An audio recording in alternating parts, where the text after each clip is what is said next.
안녕하세요. 반갑습니다. 오랜만입니다.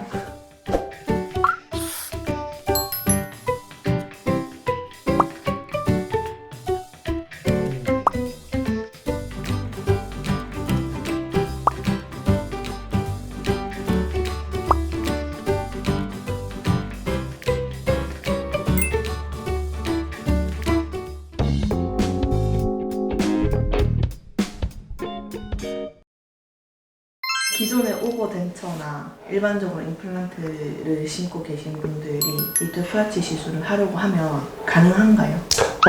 아주 어렵고도 굉장히 어려워질 수 있는 질문이고, 또 한편으로는 굉장히 수월하면서도 쉬운 질문이 될 수 있습니다. 보통 한 서너 가지 정도로 경우들을 볼 수가 있는데, 제일 무난한 거는 기존에 사용하던 임플란트, 또 기존에 쓰던 오버덴처 이런 경우에 그냥 무난하게 디지털 프라치로 진행이 될 수 있다. 대부분 환자분들이 그렇게 될 수가 있고요. 경우에 따라서는 사용하던 임플란트나 오버덴처의 그 임플란트를 제거해야 되는 그런 경우들이 왕왕 있고, 제거가 되고 난 이후에 회복을 해서 디지털 프라치로 이렇게 할 수 있는 경우도 있지만, 그거를 제거하고 나서 디지털 프라치뿐만 아니라 전체 임플란트 보철을 하기가 어려운 그런 경우들도 간혹 있다고 보면 될 겁니다.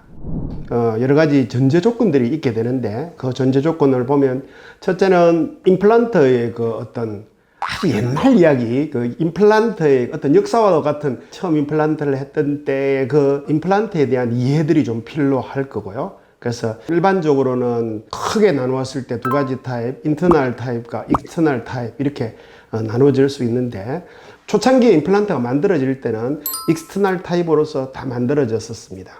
그리고 1990년도 후반, 2000년도 초반 되면서 임플란트가 인터널 타입으로 이렇게 변화가 되는 그런 시기가 있었기 때문에, 환자분들이 익스터널 타입으로 20년 넘게 30년 넘게 사용하던 임플란트를 가져오셔도 임플란트 자체에만 문제가 없고 호환이 되는 임플란트인 경우는 디지털 프라치로 이렇게 진행하는데 문제가 없다고 보면 될 겁니다. 임플란트를 회사가 다르면 그럼 제거를 해야 되나요? 꼭 그런 건 아니죠. 회사가 달라도 아까 앞에 말한 것처럼 호환이 되는 그런 제품들, 쉽게 말해서 인터널이면서 안에 헥사 구조를 가지고 있고 연결되는 스크루가 들어갈 수가 있으면 호환을 할 수 있기 때문에 크게 문제가 없다고 보면 될 겁니다. 또 한 가지는 인터널 타입도 초창기에 이렇게 좀 두 갈래로 나누어져서 임플란트가 심어지는 부위가 뼈 안에 깊게 심어지는 부위가 되는 그런 임플란트가 주류를 이루면서 지금도 대세를 이루는 임플란트의 그런 한 그룹이라면, 또 한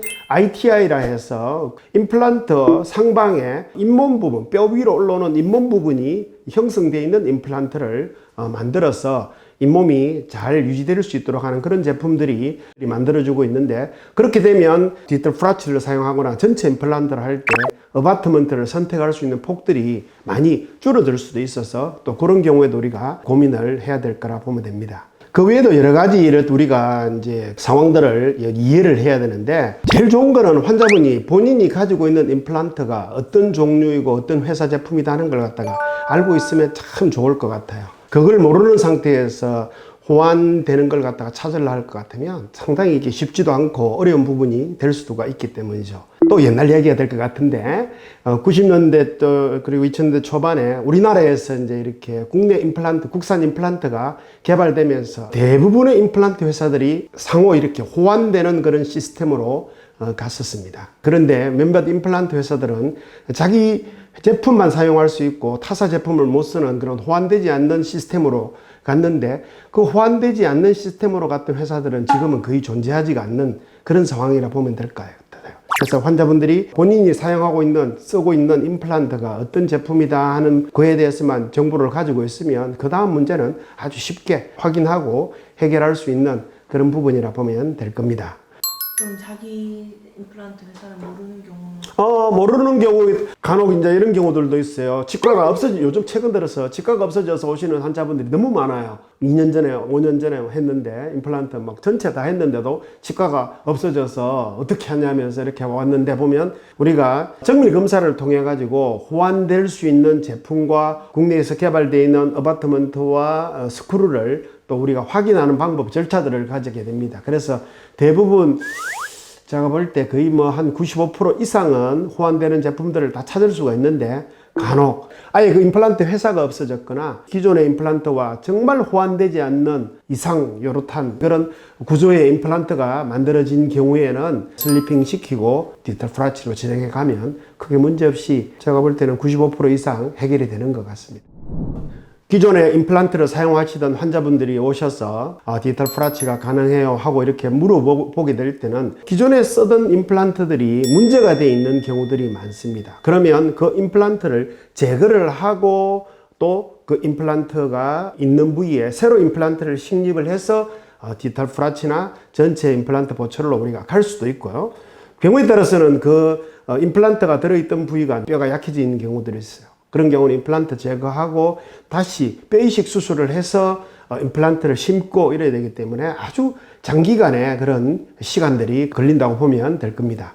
제거를 하지만 이 부분은 패스를 해서 임플란트를 심어서 가능하다 이러면 제거한 이후에 바로 심어서 하기 때문에 아주 빠른 시간 내에 임플란트가 가능하고, 제거를 하지 않더라도 그냥 이거는 문제가 안 되고 슬리핑해서 건너뛰어서 바로 된다 이러면 한두 달 만에 이렇게 끝날 수가 있는 거라 보면 됩니다.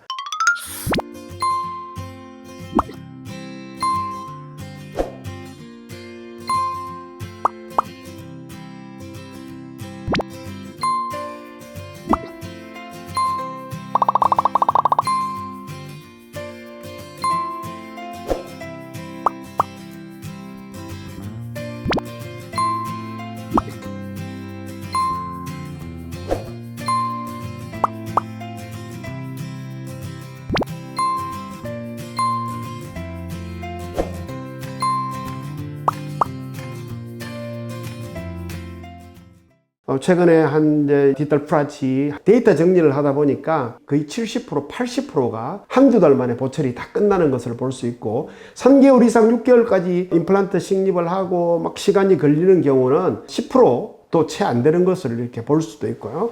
이제 주로 환자분들이 오셨을 때 바로 임플란트가 들어갈 수 있도록 이도 뽑고 임시 틀니가 있는 상태에서 오신 경우에는 한두 달 만에 다 거의 다 끝나고, 그게 아니고 이를 뽑아야 되고 또 임플란트를 손을 봐야 되고 그런 경우에 뽑고 아물어지는 기간들 3, 4개월이 꼭 추가적으로 걸린다 하는 부분들에 대해서 생각하시고 이렇게 접근하시면 될 것 같습니다.